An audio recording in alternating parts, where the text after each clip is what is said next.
In this video, I will be showing you how to add space between widgets without using sizebox or padding.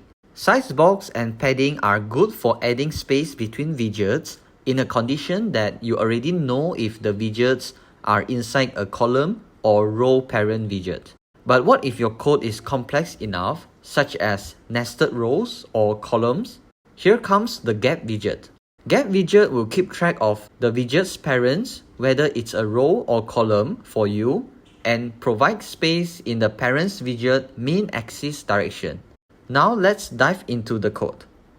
In order to use Gap Widget, firstly we have to add the package into our code. And this is the Gap package that we will be using. If you are new to Flutter, you can go to Installing, copy the package dependency and paste it into your project's pubspec.yaml file under Dependencies. Then save the file and Flutter will add the package automatically. So in our main code, I have created a simple column widget with two red containers widgets and a sizebox widget in between of them. Some people might also add padding to the container instead of using sizebox. These are common approaches to add space in between.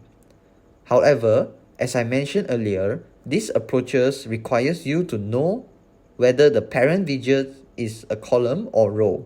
So now with the new Gap package, we can replace sizebox widget with Gap widget. And inside Gap widget, you can specify the gap length. Now, when I restart the application, you can see that it has the same effect as using sizebox and the code is easier to read. This gap approach will automatically track each parent's widget and adjust the space direction according to the parent's main axis direction. So this is all about Gap Widget.